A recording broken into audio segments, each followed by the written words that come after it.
ತುಂಬಾ ಆಟೋ ಚಾಲಕರು ಹೆಚ್ಚು ದುಡ್ಡು ಪೀಕ್ತಾರೆ. ತುಂಬಾ ಆಟೋ ಚಾಲಕರು ದುರಹಂಕಾರ ತೋರಿಸ್ತಾರೆ. ತುಂಬಾ ಆಟೋ ಚಾಲಕರು ಕರೆದ ಕಡೆ ಬರೋದಿಲ್ಲ. ತುಂಬಾ ಆಟೋ ಚಾಲಕರು ತುಂಬಾ ಹೊಲಸಾಗಿ ಮಾತನಾಡ್ತಾರೆ. ತುಂಬಾ ಆಟೋ ಚಾಲಕರು ಮೀಟರ್ ಹಾಕೋದೇ ಇಲ್ಲ. ಲಾಯರ್ ಜಗದೀಶ್ ಹೇಳಿರೋದ್ರಲ್ಲಿ ತಪ್ಪೇನಿದೆ ನೋಡ್ರಯ್ಯ.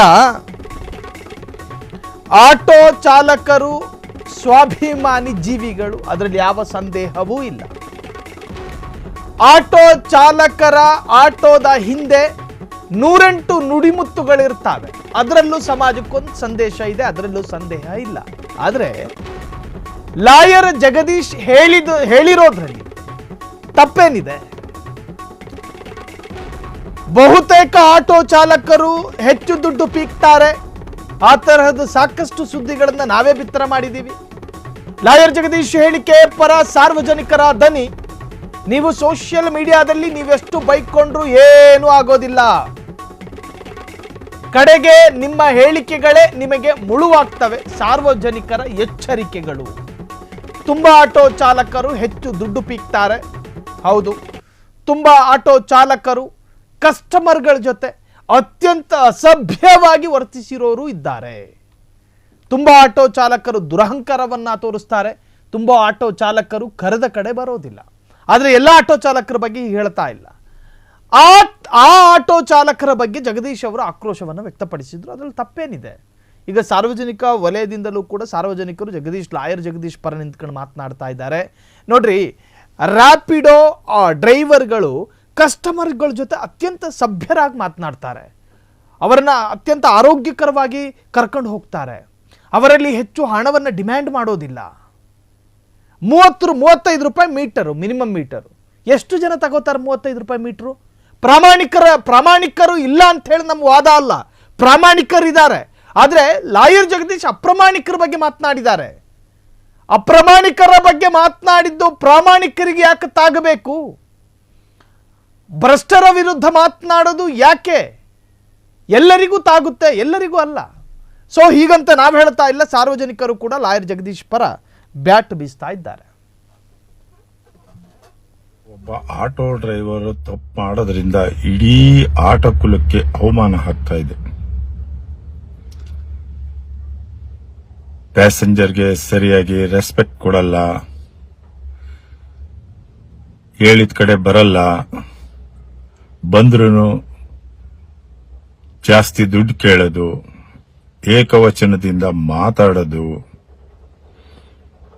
ಇವೆಲ್ಲ ಜಾಸ್ತಿ ಆಗ್ತಾ ಇದೆ ಬೆಂಗಳೂರಿನಲ್ಲಿ. ಜಗದೀಶ್ ಅವ್ರ ಮೇಲೆ ಋತಾ ನೀವು ವಿಡಿಯೋ ಮಾಡಾಕೋದ್ರಿಂದ ನಿಮ್ಮ ವಿಡಿಯೋಗಳು ಕೋರ್ಟ್ನಲ್ಲಿ ಸಾಕ್ಷಿ ರೂಪದಲ್ಲಿ ಬರ್ತವೆ. ಜಗದೀಶ್ ಅವರು ನಿಮ್ಮನ್ನ ಏಕವಚನದಿಂದ ಒಬ್ಬರನ್ನೇ ಟಾರ್ಗೆಟ್ ಮಾಡಿ ಮಾತಾಡಿಲ್ಲ. ಅವರು ಪ್ರತಿಯೊಂದನ್ನು ಅಳೆದು ತೂಗಿ ಮಾತಾಡೋ ಅಂತ ವ್ಯಕ್ತಿ. ಮೇಲಾಗಿ ಭಾರತದ ಸಂವಿಧಾನದಡಿ ರಚನೆಯಾದ ಕಾನೂನಿನ ಪ್ರಕಾರನೇ ಶಬ್ದಕೋಶಗಳನ್ನ ಅವರು ಬಳಸುತ್ತಾರೆ. ನಿಮ್ ತರ ಕೆಟ್ಟ ಪದಗಳನ್ನ ಉಪಯೋಗಿಸಿ ಮಾತಾಡಿದ್ರೆ ಒಂದೊಂದು ಪದಕ್ಕೂ ಒಂದೊಂದು ಸೆಕ್ಷನ್ ಇದೆ. ಅವ್ರಿಗೆ ಕೋರ್ಟು, ಕಚೇರಿ, ಜೈಲು ಯಾವುದು ಹೊಸದಲ್ಲ. ಅವ್ರಿಗೆ ಯಾವ ಕೇಸ್ ಬಗ್ಗೆ ಅವರು ತಗೊಂತಾರೋ ಅದು ಕಂಪ್ಲೀಟ್ ಕೊನೆಯವರೆಗೂ ಹೋರಾಟ ಮಾಡೋಂತ ವ್ಯಕ್ತಿ. ನಿಮ್ಮಿಂದ ನಮ್ಮಿಂದ ಅವ್ರಿಗೆ ಆಗ್ಬೇಕಾದ್ದೇನು ಇಲ್ಲ. ಹಂಗಂತ ಹೋರಾಟಗಾರರು ಯಾರು ಕುತ್ಕೊಂಡಿರಕ್ಕಾಗೋದಿಲ್ಲ. ಅನ್ಯಾಯನ ನೋಡ್ಕೊಂಡು ಅವ್ರ ಬಗ್ಗೆ ವಿಡಿಯೋ ಮಾಡಿ ಹಾಕುವಾಗ ಹುಷಾರಾಗಿರಿ. ವಿಡಿಯೋನೇ ಸಾಕ್ಷಿ ರೂಪದಲ್ಲಿ ಕೋರ್ಟ್ಗೆ ಹಾಕ್ತು ಅಂತ ಹೇಳಿದ್ರೆ ನಿಮಗೆ ಕೋರ್ಟ್ ಅಲ್ಲಿ ಫೀಸ್ ಕಟ್ಟಕ್ಕೂ ಆಗದಿರೋ ತರ ಮಾಡ್ತಾರ ಅವರು.